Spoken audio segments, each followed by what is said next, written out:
قرآن کی ایک ایک آیت ایک سمبل، ایک ایک آیت ایک اشارہ ہے جس کی پوری تفسیر ہے کردار آل محمد، رفتار آل محمد، گفتار آل محمد۔ قرآن کو سمجھنا ہے کہ دامن سے دور جا کے نہیں سمجھ سکو گے۔ قرآن ہر ایک کے گلے کے نیچے اترتا نہیں۔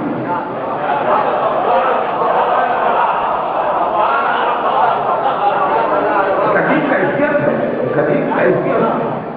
کہ لوح محفوظ سے چلا قلب نبی پہ آیا، قلب نبی سے چلا لسان نبی پہ آیا، لسان نبی سے چلا سماعت انسان تک آیا، سماعت انسان سے گزرا کبھی بہت گلے میں کھیل کے اور کبھی دل کی گہرائیوں میں۔ قرآن بھی طہارت نفسی کو دیکھ کے دل میں ہوتا ہے، یوں نہیں ہوتا، یوں نہیں ہوتا قرآن دیکھ کے۔ اب جب دل تک اترا تو نور باب مدینۃ العلم جب استفادے کی منزل آئی اور یہ جملہ کہہ کے پھر تقریر کو منقلب کر کے امام حسن عسکری رضی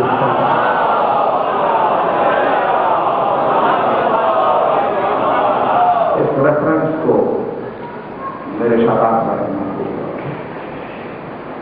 ان کے شوق میں، جس کا نام ہے محمد بن حسن بن خالد برقی، آپ کے کہا پر رسول میں قرآن کی تفسیر کرنا چاہتا ہوں، لکھنا چاہتا ہوں۔ کہا لکھ۔ اس نے کاغذ قلم لے کے لکھنا شروع کیا۔ امام لکھواتے جاتے تھے، یہ لکھتا جاتا تھا، امام لکھواتے جاتے تھے، یہ لکھتا جاتا تھا، مگر تھا انسان کی نا، جب تھک کے ہاتھ سے قلم چھوٹ جاتا تھا تو قلم خود بخود کا پتن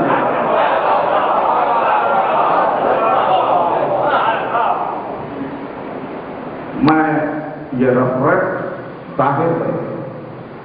کہ دفتر قرآنی سے لے رہا ہوں اور ایک بہت قیمتی چیز آپ کے شہر میں ہے، اسے تلاش کیجیے، اسے تلاش کیجیے قیمتی چیز کو۔ علامہ قرآنی نے اپنی زندگی بھر کے مطالعے کا نچوڑ عطر کشید کر کے ایک کتاب لکھی ہے، فصل قول۔ تلاش کیجیے کتاب۔ مجھے بہت افسوس ہو رہی ہے کہ کہیں آپ ہی کے ملک کی حدود میں وہ کتاب اہل علم کی حدود میں ہیں۔ انہوں نے کام یہ کیا ہے کہ جس وقت ہمارے ذہن تدوین میں مصروف تھے تو عالم اسلام میں کون کیا کر رہا تھا، کس مقام پر متعارف کرنا۔ میرے وہ بزرگ جنہوں نے یادگار مرتضوی کا جشن دیکھا ہے، انہوں نے ایک کتاب بھی دیکھی ہے، گواہ کہ انہوں نے دیکھا کہ جس وقت ہمارے ائمہ تدوین میں مصروف تھے اس وقت عالم اسلام میں کیا ہو رہا تھا، کہاں سے تفرق اٹھا رہا تھا، کون سا مقصد سے کہیں کیا کام کر رہا تھا، احادیث کو کس طرح سے جمع کیا جا رہا تھا، احادیث کو کیسے بل دیا جا رہا تھا، کیا معنی دیے جا رہے تھے، ہماری کتابوں کا مقابلے میں کیسی کتابیں وضع کی جا رہی تھی۔ اور پھر اس کے بعد کہ جب دور تدوین ختم ہوا اور اس کے بعد یعقوب کلینی سے دور شروع ہوا تو ہمارے ہر عالم کے مقابلے میں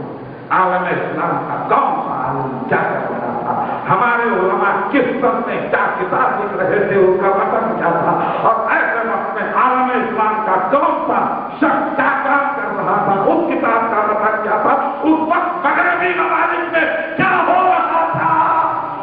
آیت اللہ بروجرسی تک انہوں نے یہ کتاب کو تلاش کیے، کی نایاب ترین کتاب ہوگی، تلاش کیجیے، کہیں نہ مل جائے گی، کہیں مل جائے گی، یہاں تلاش کیجیے، خیرپور ہاؤس میں تلاش کیجیے، کہیں تلاش کیجیے، مگر تلاش کیجیے،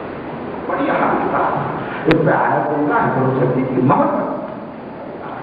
اس کی طرف تلاش کیجیے، اور میں وہیں سے یہ ریفرنس دے رہا ہوں، وہیں سے یہ اسی دفتر قرآن سے کہ کہا قدر حضور میں تفصیل کھالی تو دل سے تھک جاتا تھا، قلم چھوٹ جاتا تھا، تو قلم پر پہنچ جاتا تھا۔ یہ تفصیل آج بھی ریفرنس وہی، میں اپنی طرف سے نہیں کہہ رہا ہوں، ریپروڈیوس کر رہا ہوں، یہ تفصیل آج بھی یمن کے کتب خانے میں محفوظ ہے، یعنی جس وقت علامہ رشید ترابی اللہ عنہ نے حوالہ دیا تھا اس وقت تک، یعنی اب 28 برس کی تو گزرے ہیں نا، کوئی صدیوں پہلے کی بات نہیں ہے، یہ کتاب یمن کے کتب خانے میں یہ تفسیر موجود تھی، اور علامہ شہراشو نے اس کا تذکرہ کیا کہ انہوں نے یہ تفسیر پڑھی ہے۔ کوشش کیجیے تاکہ ہم کو وہ کتابیں حاصل کرنے میں سہولت ہو جائے، ہمارے علماء ان کتابوں کو پڑھ کے یہ نہیں رکھتے علماء تک جو آج ہم طلب علم کے لیے وہاں جا کے بیٹھے ہیں شہر اجتہاد و علم میں، وہ استفادہ تو کر سکے ان کتابوں سے، یہی میرا رہے گا۔ میں اسی تلاش میں خاص جانتا ہوں، گلی گلی شہر شہر سے تعلیم میں یہاں تک پہنچا، اگر تم نے جائے کہیں عالم شریعت میں نئے باپ کا اضافہ ہو جائے، یہ کتاب ایسے تو فرمایا لکھ تو تفسیر ان کے گھر سے مجھے کتنی محبت ہے کہ آج صبح میری شاداب نسل ہے، میری توجہ اس بات سے کر رہے ہیں کہ پرسوں تک تو آپ علوم جدیدہ کو ہمارے لیے وہ دروازے سے لے کے دے رہے تھے، کل کا دن آپ نے کچھ ہمارے لیے کہا، آج آپ کی آخری تقریر ہے، ہم منتظر رہیں گے کہ کوئی ایک علم کا پہلو، کوئی ایک آج آپ پا کرتے جائیں گے۔ تو مجھے اتنی مسرت ہوئی کہ جیسے کسی باپ کو اپنے جوان بیٹے کو دیکھ کے خوشی ہوئی، اس آواز سے مجھے اتنی خوشی ہوئی کہ جیسے کسی باپ کا جوان بیٹا اس کے سامنے ہونہار ہو گیا، تو جتنی مسرت ہے تو ان کے لیے بہت کہ ان کا کوئی شعبہ ظاہر ہے کہ ملک عظیم کا کیپٹل ہی شہر علم ہے، اور ہر علم کو اسی دروازے سے نکلنا ہے، کوئی اور دروازے سے نہیں نکلنا، کوئی علم ہو کوئی، اگر میں پیش نہیں کر سکتا اس علم کو تو اسے میری مجبوری جانیے